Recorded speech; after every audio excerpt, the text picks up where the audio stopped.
Hello दोस्तों, कैसे हो आप सभी। तो दोस्तों आज हम करने वाले हैं मेल रिप्रोडक्टिव सिस्टम। इससे पहले हमने ह्यूमन रिप्रोडक्शन पढ़ लिया था। आज हम पढ़ रहे हैं मेल रिप्रोडक्टिव सिस्टम क्या होता है ये। ठीक है, तो सबसे पहले तो ये बात है कि मेल रिप्रोडक्टिव सिस्टम जो है इसको हम पढ़ने वाले हैं 4 पार्ट्स में। ठीक है, तो सबसे पहले तो कि इसकी लोकेशन कहाँ की है, location of male reproductive system. तो सबसे पहले हम क्या लिख लेते हैं, लोकेशन लिख लेते हैं इसकी लोकेशन। तो लोकेशन आ जाएगी आपके पेल्विक रीजन में।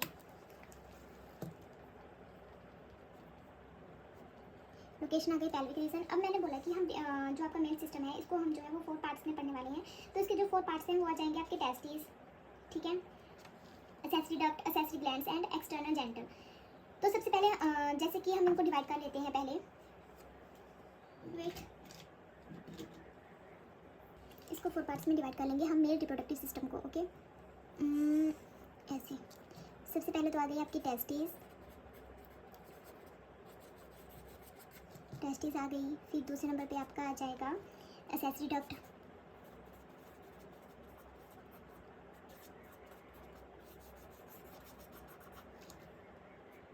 थर्ड नंबर पे आ जाएगा आपका असेसरी ग्लैंड्स,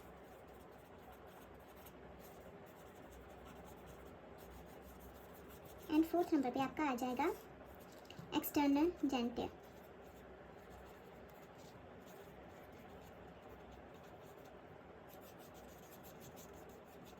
ओके, विजुअल है।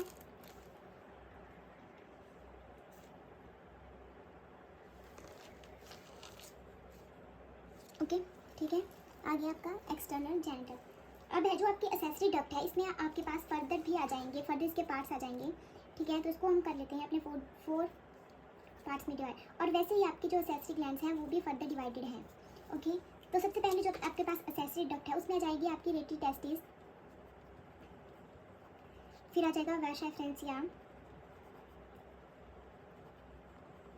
एपिडाइमिस, एंड असेसरी डक्ट का आपका लास्ट पार्ट आ जाएगा वासा डिफरेंस। उसी तरह आपका जो असेसरी ग्लैंड्स है इसमें भी आपके क्या आ जाएंगे, पहले तो आ जाएगा आपके पास सेमिनल वेसिकल, और उसके बाद आपके आ जाएंगे प्रोस्टेट ग्लैंड, एंड आपका लास्ट आ जाएगा बल्बोइथ्रल ग्लैंड।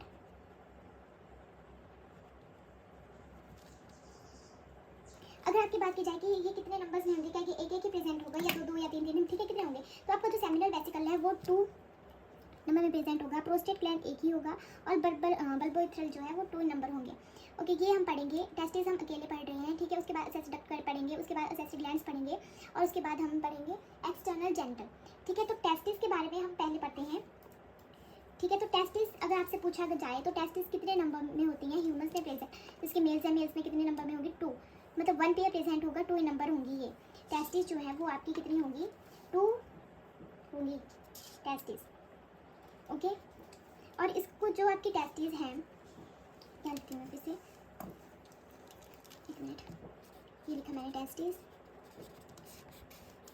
सबसे पहली बात कि ये कितनी होंगी, 2 नंबर में, 2 होंगी, ये 2 होंगी और 1 पेयर। ठीक है, ये बात हो गई आपकी। ठीक है, और अब है ये कि ये जो है ये कवर होती है, कवर्ड बाय डेंस कवरिंग, और उस कवर्ड बाय किसके साथ, स्क्रोटम के साथ। और ये स्क्रोटम क्या है, स्क्रोटम के साथ ये कवर होंगी आपकी टेस्टिस, और ये स्क्रोटम क्या करता है, ये outer most covering of testis है, इसके अंदर टेस्टिस प्रेजेंट होंगी, और स्क्रोटम जो है ये मेंटेन टेम्परेचर, क्योंकि जो आपके स्पर्म्स होते हैं वो लो टेम्परेचर पे ग्रो करते हैं। ठीक है, और उनको जो है वो कम टेम्परेचर चाहिए होता है आपकी बॉडी से, मतलब कि 1-2 डिग्री कम चाहिए होता है। ठीक है, maintain temperature lower than body temperature means अगर आपकी बॉडी का टेम्परेचर इफ क्या होता है, बॉडी टेम्परेचर आपका होता है 37, ठीक है, 37 डिग्री सेल्सियस, तो आपकी जो स्क्रोटम का टेम्परेचर है वो कितना चाहिए होगा, वो चाहिए होगा 35 डिग्री सेल्सियस। ठीक है, स्क्रोटम टेम्परेचर कितना आ गया, 35 डिग्री सेल्सियस आ गया, और आपकी बॉडी का नॉर्मल टेम्परेचर कितना होता है, 37 डिग्री सेल्सियस होता है। कम चाहिए होता है स्क्रोटम का, क्योंकि जो आपके स्पर्म्स है वो वहीं पे ग्रो करेंगे, उनके लिए जो है वो कम टेम्परेचर चाहिए होता है। ठीक है, आगे यहाँ पे एक बात ये आ गई कि पेल्विक रीजन में जो है मेल रिप्रोडक्टिव सिस्टम की लोकेशन है ये। ओके, फिर उसके बाद आपके पास आ जाता है कि जो आपकी टेस्टिस होती हैं उनकी शेप कैसी होती है, शेप कैसी होगी, ठीक है। फिर इनकी लेंथ विड्थ, चलो वो तो रहने दो, ठीक है। तो शेप कैसी आ गई, ओवल शेप्ड आ गई, ये ओवल शेप, ठीक है, ओवल शेप होगी। और ये जो आपकी टेस्टिस हैं ये आपका primary sex organ of male reproductive system, ये प्राइमरी सेक्स ऑर्गन है, primary sex organ in males, इस बात का भी ध्यान रखना, ठीक है। ये हो गया हमारे पास इसके बारे में, टेस्टिस के बारे में, ठीक है। अब इसके बाद आता है आपके पास एक्सेसरी डक्ट। अगर हम पहले डायग्राम की बात करें, डायग्राम देखें, ठीक है। तो डायग्राम, चलो पहले डायग्राम देख लेते हैं एक बार।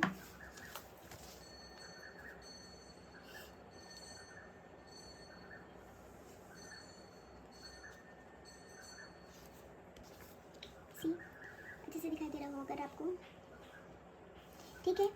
ये जो है ये आपकी टेस्टिस हैं, रेड कलर की शो की हैं, ये आपकी टेस्टिस आ गई। और जो इसका आउटर कवरिंग है, ये जो डेंस कवरिंग है इसकी, इसको बोल दिया हमने स्क्रॉटम, ठीक है। ये जो है स्क्रॉटम, ये टेम्परेचर मेंटेन रखने में हेल्प करता है, ठीक है, क्योंकि जो आपके स्पर्म्स होते हैं वो लो टेम्परेचर पे ग्रो करते हैं, ठीक है।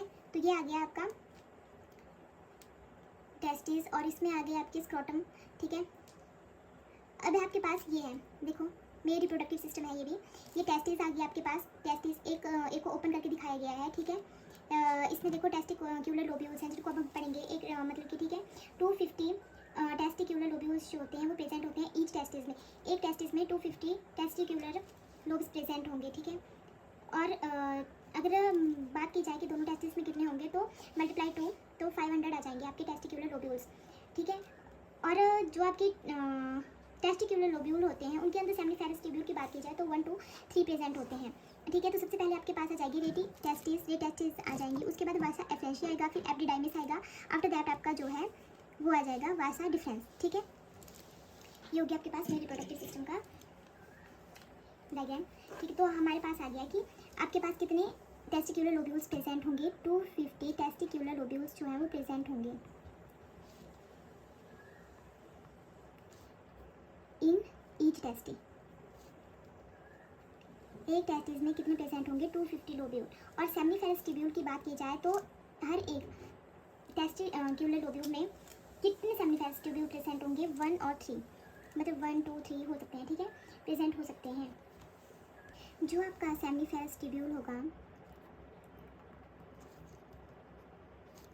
सेमिनिफेरस ट्यूब्यूल्स होंगे जो आपके, ठीक है, ये लाइन अप होंगी, लाइनिंग अप ऑफ 2 सेल्स। और वो 2 सेल्स कौन सी आ गई, एक आ जाती है आपके पास मेल जर्म सेल, और दूसरी आ जाएगी आपके पास सर्टोल्डी सेल, या जिनको बोलते हैं हम नर्स सेल। क्या बोलेंगे इनको बोलेंगे हम नर्स सेल। क्यों बोलेंगे नर्स सेल, क्योंकि ये जो है ये क्या करती हैं, प्रोवाइड न्यूट्रिशन, और किसको प्रोवाइड करेंगी न्यूट्रिशन, जर्म सेल को जो है ये न्यूट्रिशन प्रोवाइड करेंगी। और जर्म सेल क्या करता है, जर्म सेल का क्या काम होता है, ये फॉर्मेशन करता है स्पर्म की, स्पर्म फॉर्मेशन करेगा ये, ठीक है। मेल जर्म सेल क्या करेगा, स्पर्म फॉर्मेशन करेगा बाय मेयोटिक डिवीजन, ठीक है। बाय मेयोटिक डिवीजन जो है ये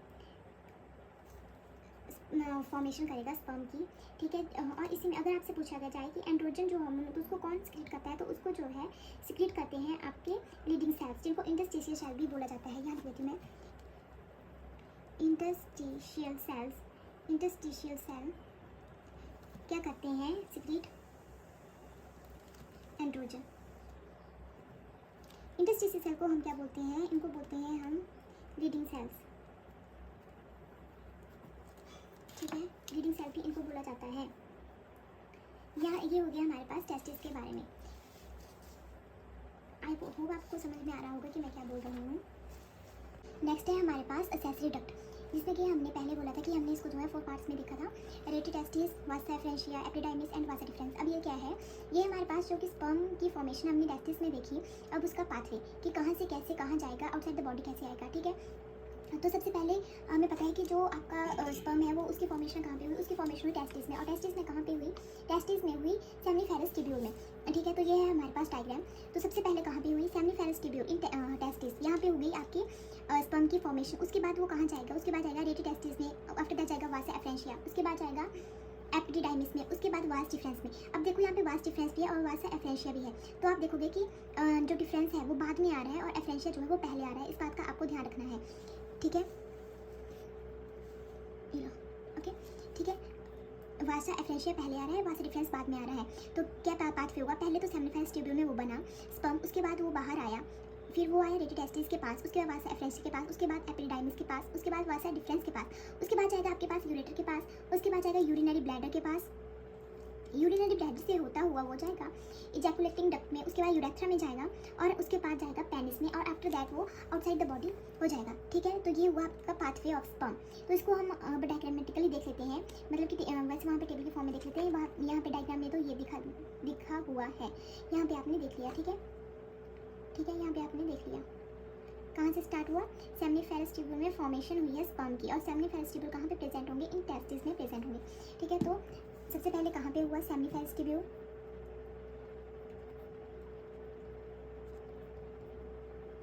फिर उसके बाद कहाँ पे आया, उसके बाद आ गया आपके पास रेटी टेस्टिस के पास, उसके बाद कहाँ पे आया, उसके बाद आया वासा एफ्रेंशिया के पास, वासा एफ्रेंशिया, उसके बाद आया आपके पास एपिडिडाइमिस के पास, उसके बाद आया वास डिफरेंस के पास, आफ्टर दैट यूरेटर, उसके बाद यूरिनरी ब्लैडर, उसके बाद आया यूरेथ्रा के पास, एंड उसके बाद पेनिस, एंड यहाँ पे आउटसाइड द बॉडी।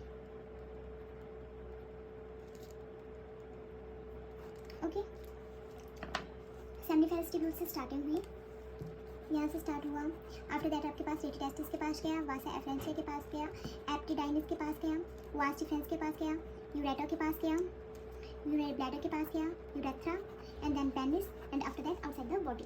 ये साइकिल हो गई, या फिर pathway of sperm, pathway of sperm. ठीक है, ये पाथवे हो गया स्पर्म का कि कहाँ से कहाँ को जा रहा है स्पर्म। ठीक है, स्पर्म की जो फॉर्मेशन हुई है, और फॉर्मेशन कहाँ पे हुई है, फॉर्मेशन हुई है कहाँ पे, फॉर्मेशन हुई है आपके सेमिनिफेरस ट्यूब्यूल में। इसके बाद हमारे पास नेक्स्ट पार्ट क्या था मेरे रिप्रोडक्टिव सिस्टम का, वो था एसेसरी ग्लैंड्स। क्या आ गया हमारे पास नेक्स्ट पार्ट आ गया एसेसरी ग्लैंड्स।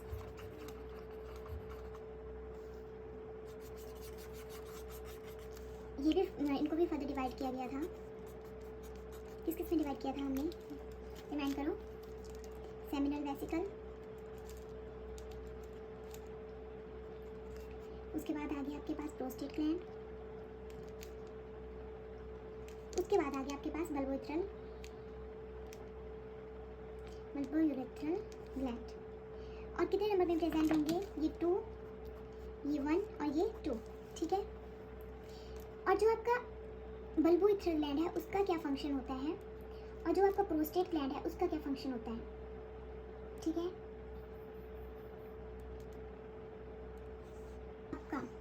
आपका जो ये प्रोस्टेट ग्लैंड होता है ये रिच होता है फ्रक्टोज और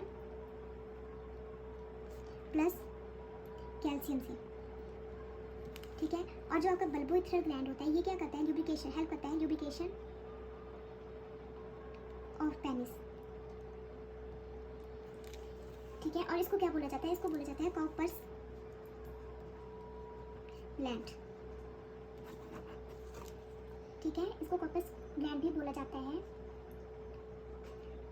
और आपका जो मेल रिप्रोडक्टिव सिस्टम है उसमें जो है वो कौन सी मूवमेंट होती है, movement in male reproductive system,